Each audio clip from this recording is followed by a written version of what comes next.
Have you ever been the last person left inside a familiar building? Oh, that is the worst feeling. Right. You know that feeling when the atmosphere just like suddenly shifts?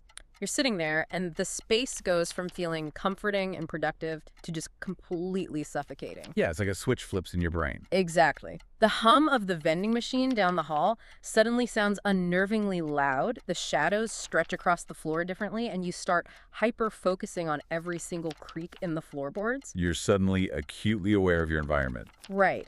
And today's deep dive is about that exact feeling, but pushed to the absolute extreme. We are looking at an animated story. It's titled Walking Alone from School Horror Story. And our mission today is to analyze the anatomy of a modern urban legend. Which is such a fascinating topic, honestly. It really is. We are exploring what happens when the mundane, highly relatable pressure of exam stress collides with a terrifying local haunting. Just a perfect collision of circumstances, you know?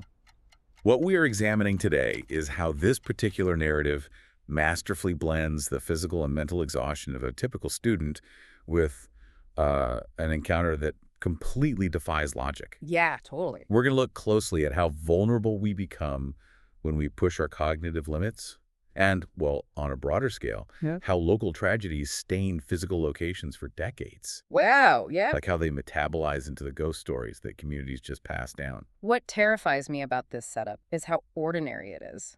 I mean, it starts at Eden Hill School, final exams are looming, the pressure is immense. Everyone has been there. Right.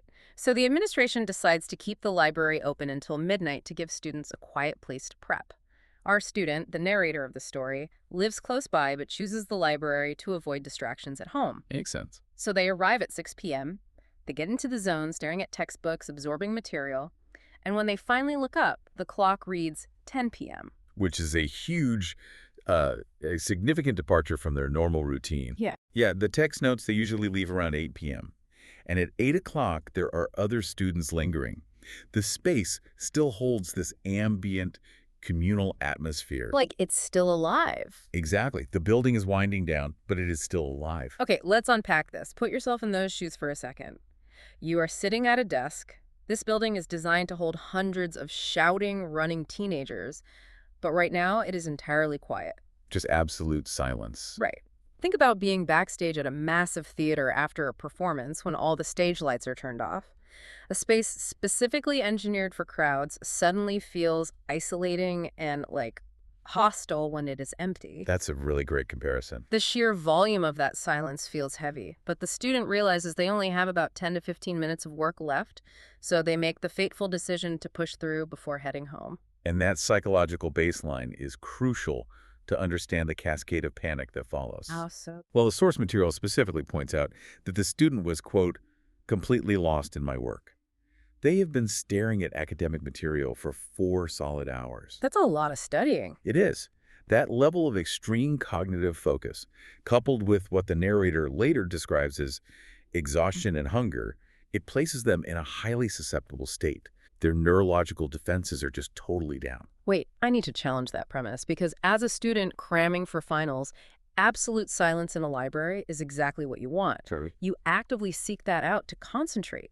So why does the brain suddenly code the ideal studying environment as a hostile threat the moment the clock strikes 10? It comes down to the difference between ambient isolation and a total sensory void. Oh, interesting. Yeah, at 8 o'clock, even if the student is hyper-focused on a textbook, the brain is subconsciously processing peripheral data.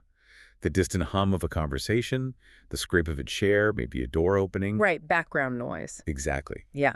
That subtle data tells your threat detection system, the amygdala, that you are in a herd, you are safe. But by 10 o'clock, that herd is gone. You're completely gone. The brain is tired from cognitive overload, the body is depleted of glucose from skipping dinner, and the environment has shifted into a sensory void. So the brain just panics. Pretty much. When the human brain receives zero environmental input, it does not relax. It starts actively hunting for threats. In a sensory vacuum, any sudden auditory input will register not as a distraction, but as an immediate danger. Wow. And that input arrives fast. The silence of the library is just shattered. What happens? The student is buried in their notes and they hear it. The unmistakable sound of someone limping. Oh no. Yeah, just drag and step, echoing through this empty room. It forces the student out of that deep cognitive focus and throws them straight into a primal fight-or-flight response. I mean, naturally. So they grab their books and sprint out of the library. Now, the layout of Eden Hill School becomes vital here. Right, the geography of the school. Outside the library sits a very long corridor. At the far end of that corridor, if you turn right, you hit the school exit door. So the student is rushing down this long hallway, desperate for the exit, when they see a woman standing at the very end of the corridor. That transition from the library into this corridor is where the dread really compounds. Why the corridor specifically? Hallways are classic liminal spaces. In architecture, a liminal space is a transitional area. It's a place designed strictly for movement between two destinations, not for lingering. So you're not supposed to just hang out there. Right, because our brains recognize these spaces as conduits. Encountering a static figure standing still at the end of a long hallway triggers deep unease. It violates the unwritten rules of the environment. As the student nears this static figure, they feel a rising, undeniable wrongness. So they call out to her. They literally yell, "Who's there?" Wow. And within a few seconds, the woman just vanishes. Here's where it gets really interesting to me. Why does the instinct to call out, "Who's there?" override the far more logical instinct to keep your head down, stay quiet, and sprint out the door? That is a great question. I mean, you hear a creepy noise, you see a menacing figure blocking your path. Why initiate an interaction? You are looking at the normalcy bias in action. Normalcy bias. Yeah. When we are faced with an anomaly, something that deeply frightens us or defies logic, our brains desperately try to force it into a familiar, safe pattern. Oh, like trying to explain it away. Exactly.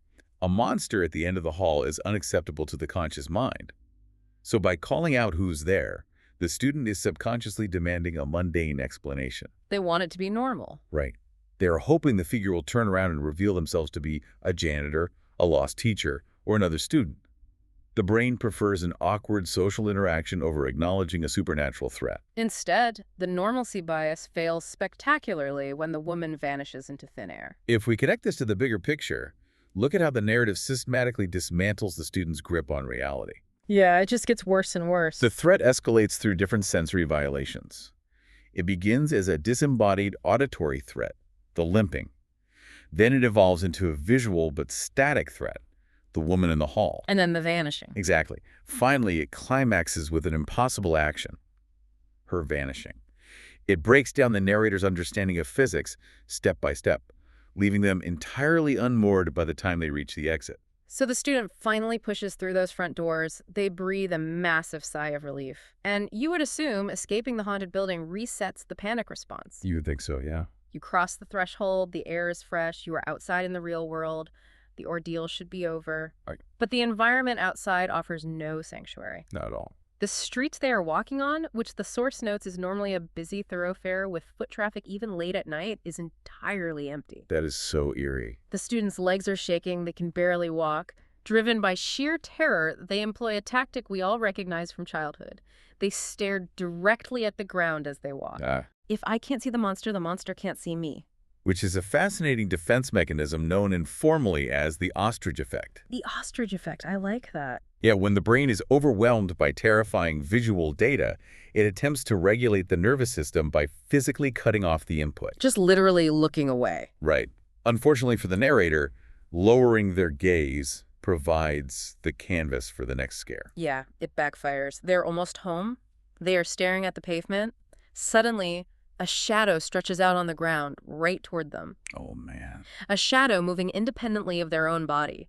They're forced to lift their head. And there she is. The woman is walking slowly directly in front of them. The same woman from the hallway. The very same. The narrator notices her tattered, dirty clothes, her messy hair. But crucially, they notice her hands and her feet are physically twisted. And that physical manifestation of the apparition finally comes into focus here, resolving the auditory mystery from the library. Right, the sound. Those twisted limbs explain the dragging, limping sound. But more importantly, pay attention to the agonizing pacing of this sequence. It's so slow. The ghost is walking so slowly, struggling with her twisted limbs, that the fleeing student actually catches up to her. Just put yourself in those shoes. Your gut is screaming at you to run away, but your escape route forces you to physically brush shoulders with the very thing you are running from. That is horrifying. You are catching up to the nightmare. The proximity is suffocating. The student stops dead in their tracks. They are completely paralyzed. They do not have the courage to try and overtake her. The source material is explicit about the physiological reality of this moment. The student reports feeling frozen, unable to speak, their brain going numb. Just totally locked up. This is tonic immobility. We often talk about fight or flight, but we forget the third response, which is freeze. Right, a deer in the headlights. Exactly. When a threat is perceived as inescapable and the amygdala determines that running will trigger a predator's chase response, the motor cortex literally shuts down voluntary muscle movement. Wow, so you literally cannot move. The cognitive overload is so severe that the brain refuses to process further action. And in the middle of this total neurological shutdown, the twisted woman asks the student a question. A question. Yeah. The story describes it simply as a strange question. We never learn the exact words, which makes the scenario infinitely more dreadful. That is deeply unsettling. The student is terrified, incapable of answering. Driven by pure instinct, they raise an arm and point. They point far away into the distance, desperate to direct her attention elsewhere. It is a desperate redirection tactic. Just point anywhere else? Right. Unable to fight or flee, the student attempts to manage the threat by acting as a signpost. The terrifying part is that it works. The woman listens. She actually follows the direction. Yes. She limps slowly toward the exact spot the student pointed toward, walking until she disappears into the dark. The moment she is out of sight, the tonic immobility breaks. The student snaps out of it and runs as fast as their shaking legs allow. Their singular focus is finding a car, a person, any symbol of safety. Just getting out of there. But then, from deep within the darkness where the woman disappeared, they hear her scream. What did she scream? A blood-curdling, distant shriek. She yells, "She is here!" Oh my goodness. Upon hearing that, the student passes out. Everything goes black. So what does this all mean? I mean, the pointing seemed like a brilliant survival tactic until that scream. What did she find out there?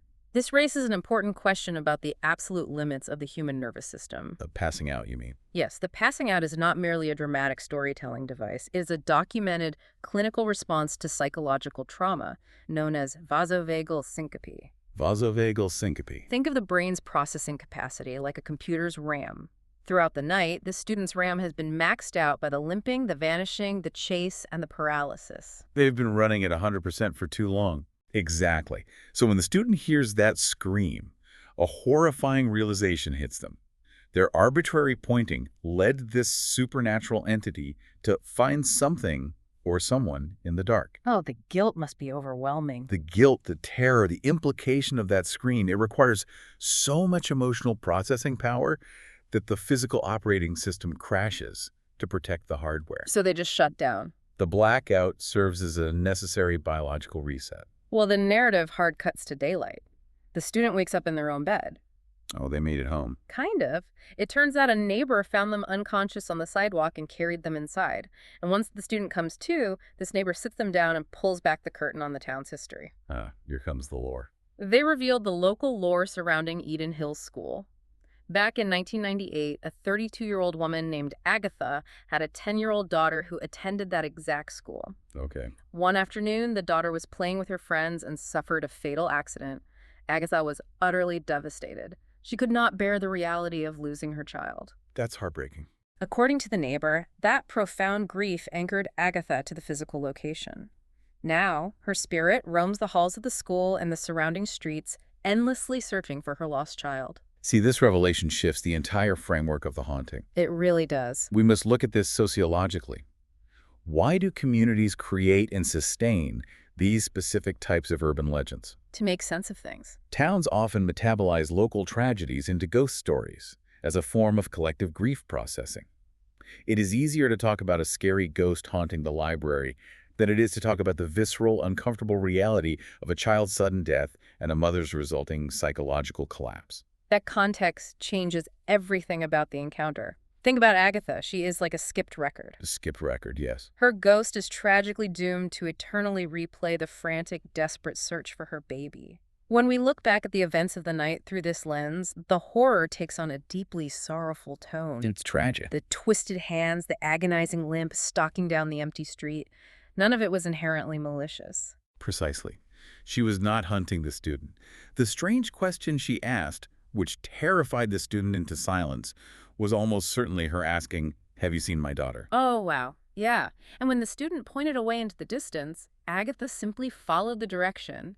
That blood-curdling scream of, "She is here," wasn't a threat. No, not at all. It was the sound of a mother thinking she had finally found her little girl in the dark. It forces us to reevaluate our understanding of monsters. Absolutely. The scariest local legends, the stories that keep teenagers awake at night, are very often preserved monuments to human trauma. The fear the student felt was incredibly real, and their physiological reactions were textbook survival mechanisms. But they were reacting to the wrong thing. However, the source of that fear was not a predator. It was unending, unresolved grief. The geography of the town became a map of one woman's sorrow. What a profound journey. I mean, we started with the incredibly grounded reality of grinding through late-night final exams. A very normal night. We examined the neurological shift that turns a silent library from a haven into a hostile environment. We walked through the liminal dread of the hallway, the physiological paralysis of tonic immobility on the street, and finally arrived at the heartbreaking sociological function of a mother's grief from 1998. It is a lot to take in. It makes you reconsider the purpose behind the local myths in your own hometown. It really asks us to look past the superficial scare tactics of a ghost story, right? Yeah. And seek out the historical pain that birthed the legend in the first place. Definitely. As we wrap up this deep dive, there's one detail about Agatha's curse that I cannot shake. What's that? If her ghost is forever tethered to Eden Hills School, cursed to roam those streets with twisted limbs, constantly asking strangers if they have seen her child, what about the daughter? Is it possible the 10-year-old spirit did not stay behind? What if the little girl moved on decades ago, leaving Agatha to haunt those sidewalks utterly alone, chasing a reunion that the universe will never actually allow her to achieve? That is a deeply unsettling thought. An entity expending endless supernatural energy, searching for a spirit that has already vacated the premises. Yeah. A tragic loop with no possible resolution. It adds an entirely new layer of darkness to the story.